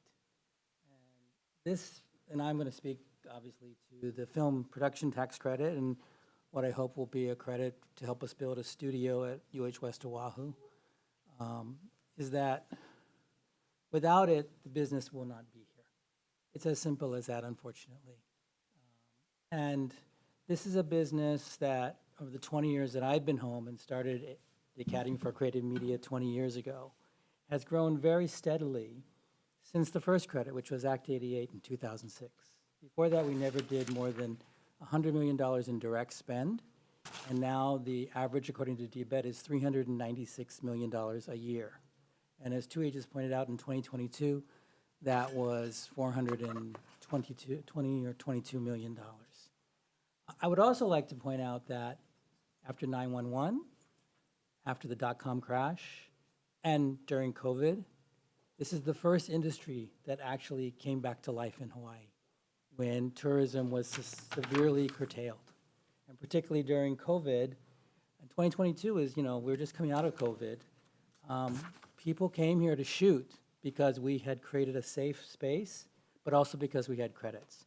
And I know some people think that it's a mature credit, it's successful, why do we still have to have it? Unfortunately, like all businesses, not just this industry, but every industry, there are incentives when you want them to come to where you are located. And even when we have, say, Chief of War, which is, I don't know exactly, but it's well over $100 million in production. I think they shot maybe 30 days here and 150 days in New Zealand, is my understanding, because our credits did not align with how streaming works these days. The Rock's television show, Young Rock, set at McKinley High School, was shot in Australia because it made more financial sense for NBC Universal. So even when you have the biggest star from Hawaii and it's about our history. That doesn't necessarily going to mean that they're going to be here, because they all look at the bottom line of where is the best place to shoot. And there's lots of evidence of other states that have decided to curtail their credits. I mentioned Louisiana in my testimony, and then they just go somewhere else. For us, it's New Zealand, it's Australia, and it's places on the continent. So I do want to thank the members of this body and this in general, because you've made possible ACM, which now has hundreds of graduates staying here in the islands with living wage jobs, working in this industry. And as you may know, we are trying to do a motion picture studio. And I'm not testifying on behalf of UH today, I'm testifying as just myself. But there's no one going to finance, and it's all private money, a studio if we suddenly end our credits. That simply will not happen. And that's going to start at least $100 million in private investment on the west side. So, I can't speak to all of the credits. I can speak to the reality of the production tax credit, which has steadily been very successful for the state of Hawaii. So thank you, and I'm happy to answer any questions. Thank you very much. Is there anyone else wishing to testify on this measure? Okay, seeing none, committee members, questions? Yes, Representative Ward. Yamashita, please, from the Tax Foundation. Tom, are you there? Are you still there? Oh, he's gone. You are gone.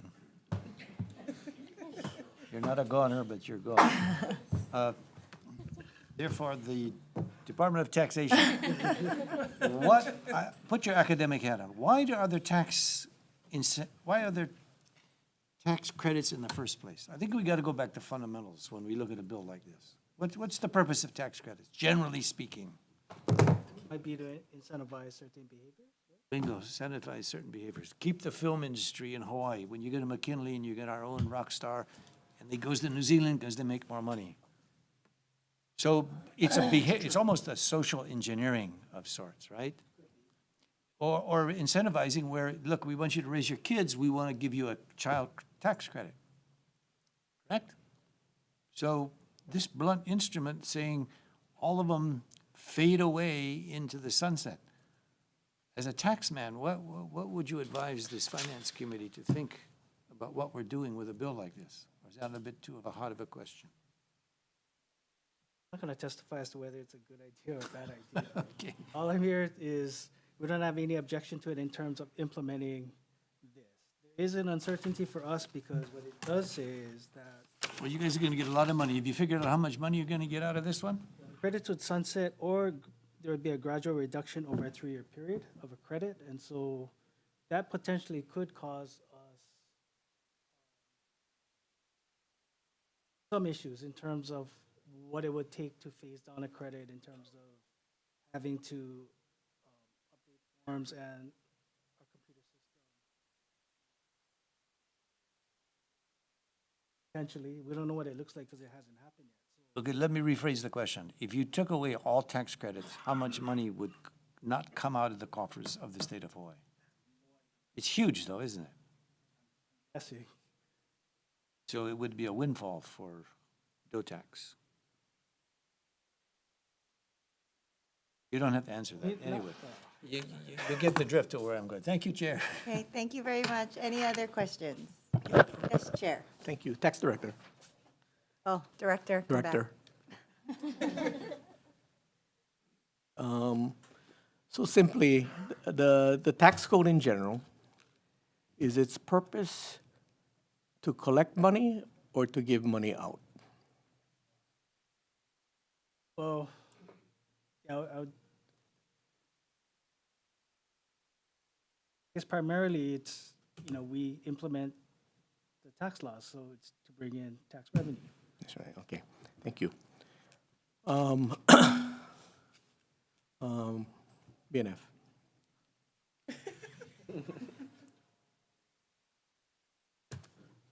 Okay, so from a fiscally responsible perspective, this bill is intended not to get rid of tax credits, but to do a review every 5 years, or to give a mechanism to let whoever has that tax credit know that to to work into their business plan that there is a tiering off of the tax credit. So again, it's not to get rid of the tax credit, but to actually do a review. And the legislature every 5 years, I assume in the prior year or so, will do an assessment if this credit is working for us, not working for us. The philosophy, that philosophy is sound, Chair. You know, there is a school of thought, especially when it comes to government finance. You know, something can start off as an incentive, turns into a subsidy, then becomes an entitlement. I think every tax credit at some point in time should be reviewed by the legislature to determine the efficacy of the tax credit and what it's contributing to the state's economy. So, I mean, with that, I think that there is a certain degree of purview that the legislature has when it comes to looking at tax policy. But from that particular perspective, and what you said, it's a practice, and it is the purview of the legislature if they wanted to take a look at any tax credit that's out there. And then, you know, in light of what the tax director said, it's the tax code is intended to bring money in and not necessarily put money out.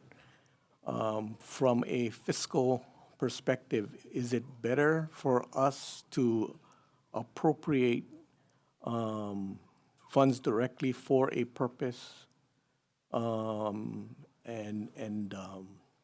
require outcomes that we expect and then administer that way, or through the tax credit, which has no mechanism?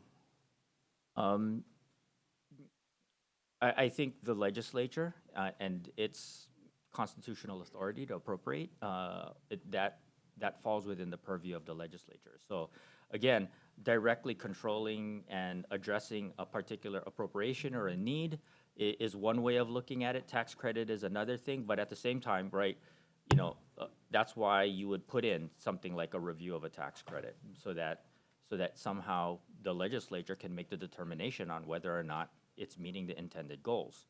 And so I think for any tax credit that's out there, especially tax credits for businesses for that matter, I think it's important to understand that, you know, this is an incentive that the state is the state is providing to these entities in order to conduct their business and to contribute to the state's economy. But we also want them to know that we want to continue to see continued increases as well as, you know, as benefit as it goes on, so it doesn't remain static going forward. So again, Chair, you know, in my perspective, from a financial perspective and from the state's finances perspective, the purview is all yours, and we would support whatever decision you decide to go in. Okay. Thank you. Thank you very much. Any other questions? Okay, seeing none, we're going to recess for decision.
Okay, we're going to reconvene the Committee on Finance for decision-making on our agenda for today.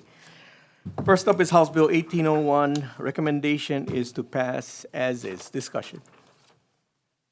Vice Chair for the vote. Blank dollars. No, well, this is just, we'll send it as is, because the Senate has to, like, agree to this with us, as is. Any further discussion? Okay, Vice Chair for the vote. Recommendation of the chair is to pass HB 1801 as is. Chair and Vice Chair vote aye. Representative Ayu. Aye. Representative Chun. Representative Cochran is excused. Representative Garrett. Aye. Representative Kahaloa. Aye. Representative Kila.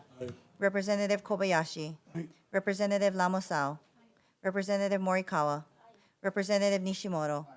Representative Poi Poi. Representative Takenouchi. Representative Alcos. Representative Ward is excused. Chair, your recommendation is adopted. Okay, thank you very much, members. We're moving on to House Bill 2376. We're going to just defect the effective date, and that's it, HD1. Any discussion? Vice Chair. Recommendation of the chair is to pass HB 2376 with amendments, noting the excused absences of Representatives Cochran and Ward, who will be noted excused for the rest of this agenda unless otherwise noted. Are there any reservations or noes? Seeing none, Chair, your recommendation is adopted. Okay, thank you very much, members. Moving on to House Bill 2377. Recommendation is to defect the effective date. Any discussion? Vice Chair. Recommendation of the chair is to pass HB 2377 with amendments. Are there any reservations? Are there any noes? Chair, your recommendation is adopted. Okay, thank you very much, members. Moving on to House Bill 2454. Recommendation is to blank out the appropriation, put in a defective date, and, we'll add the DOH amendments asking for they had a couple amendments that they wanted. We'll just add those. Any discussion? Vice Chair. Recommendation of the chair is to pass HB 2454 with amendments. Are there any reservations? Are there any noes? Chair, your recommendation is adopted. Okay, thank you very much. Welcome back.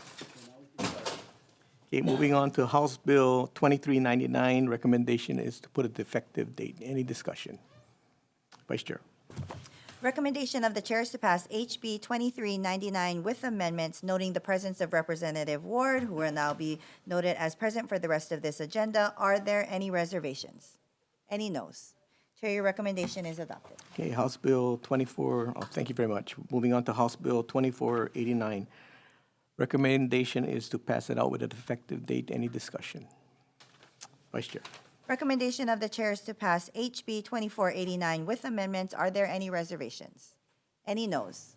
Chair, your recommendation is adopted. Okay, thank you very much. Moving on to House Bill 2239.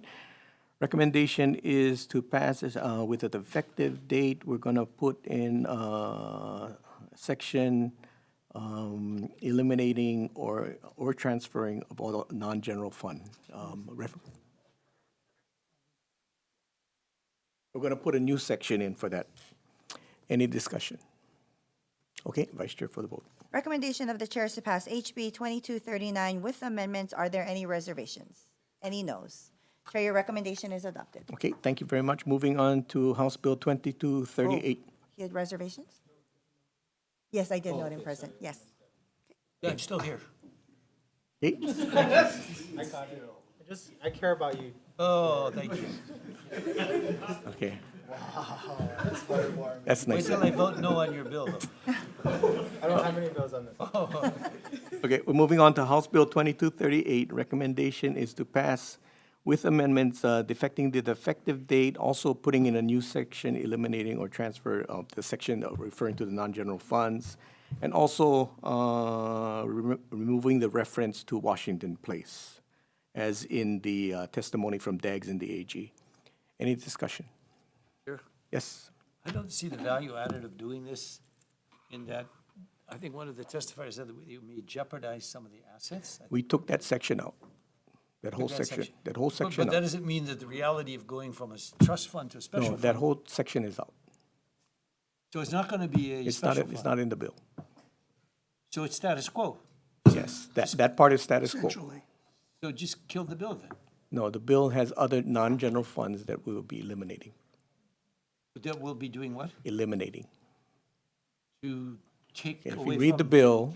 the bill has other non-general funds that we're eliminating that was recommended by the auditor. The part that in Washington Place, that's fund, we're gonna leave in place, so there is no change to So the that. trust fund. for That the- stays in okay, place. that's my biggest concern. Thank you. Thank you very much. Any further discussion? Okay, Vice Chair for the vote. Recommendation of the chair is to pass HB 2238 with amendments. Are there any reservations? Any noes? Chair, your recommendation is adopted. Okay, thank you very much. Moving on to House Bill 2372, recommendation is to pass with amendments, defecting the effective date, and then clarifying one change is in the bill. I think we're gonna have to put a reference that that it's gonna be for FY 23-24, because I think it implies that it's for FY 24-25. Or we're gonna change it from FY 23-24 to FY 24-25, is that correct? Yeah, okay, that's what we're gonna do, to clarify. Okay. Any discussion? Okay, Vice Chair for the vote. Recommendation of the chair is to pass HB 2372 with amendments. Are there any reservations? Any noes? Chair, your recommendation is adopted. Okay, moving on to House Bill 2664. Members, we're going to defer this to end of calendar on Monday. Okay, we're moving on to the next bill, House Bill 1572. Recommendation is to defer. Okay, moving on to House Bill 1662. Recommendation is to blank out the credit. Sorry, Chair, the last bill you said defer, is that correct? Defer. The last one was defer. 1572. Correct. Thank you. Okay. Next is House Bill 1662. Recommendation is to blank out the credit and put in a defective date. Any discussion? Vice Chair. Recommendation of the chair is to pass HB 1662 with amendments. Are there any reservations? Any noes? Chair, your recommendation is adopted. Okay, thank you very much, members. Moving on to House Bill 1660. Recommendation is to pass with amendments, putting an effective date in. Any discussion? Yes. Chair, I'm going to vote no on this because the way that the system is that we have, that is a free market, tax credits incentivize is investment. People don't invest unless they're This gonna is make not the money. tax credit bill. Capital gains. Oh, but that's my whole point. Why people invest is to get a capital gain, and if they're not going to get a capital gain, they're not going to invest. So my point is, this is a way of getting people to invest by giving them a return rather than saying, hey, you just do it like normal income. If you work hard, you just work hard and you get so much, versus if you invest in assets, you can get a higher return on it. I mean, it's systemic, and not why we want to punish it, I'm not really sure, because if it lowers the investment, which someone quoted Buffett, I mean, if you're a multi-billionaire, who cares you're going to pay a little bit of capital gains? If we can read the onomatopoeia. So my point is, this is contrary to our system of free market incentive. And you don't want, look, we are the lowest capitalized state in the nation. We got to get our capital from the West Coast or the East Coast because we don't have enough of it.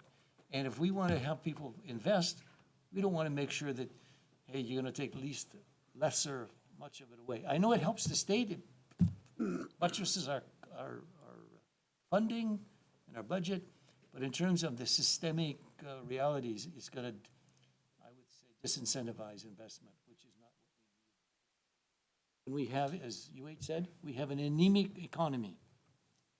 Having said that, I don't feel anything other than no about this. Okay, thank you very much. Any further Sure, discussion? I'm going to vote reservations on this, but I think that there's like a double taxation issue. You know, you earn income, you pay tax on your income, and then you invest it in a stock account, and then now you're going to pay the same tax again as ordinary income. And so it seems like a double taxation on, individuals who otherwise, save and invest their money.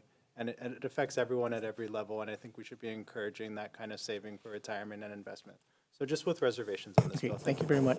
Representative Kobayashi. My suggestion is, say, blank rate, instead of the same rate, a blank rate, given that Hawaii is only one of 9 states with a lower rate, tax rate for capital gains, I think we should consider some sort of increase. How much, we can decide later.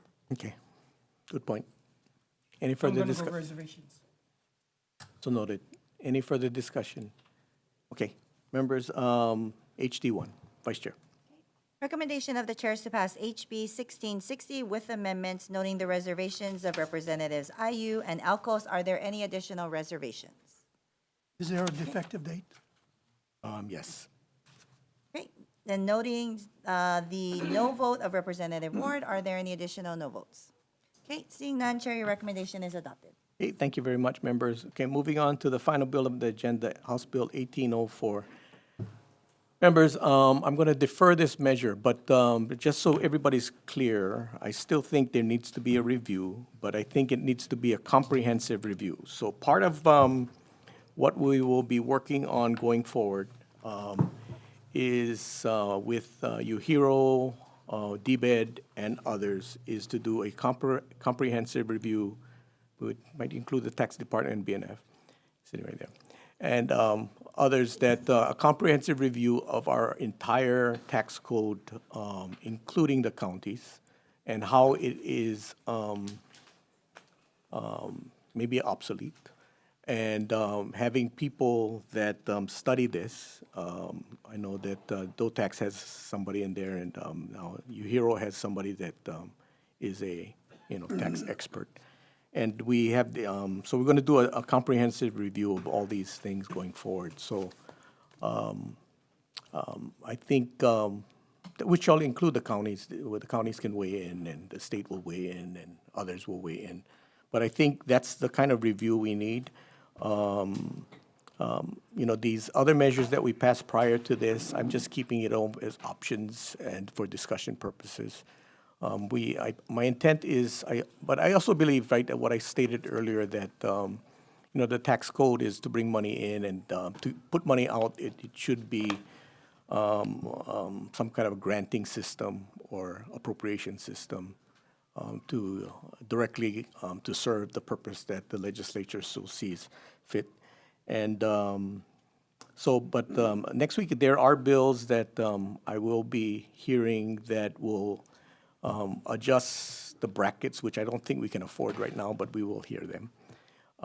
Because as minimum wage goes up, if we don't adjust the brackets, then the people on the lower end will be paying a very, very high rate. So we need to make these adjustments. And then also, there's going to be a bill to, so I want to have a discussion on that also, to adjust the standard deduction.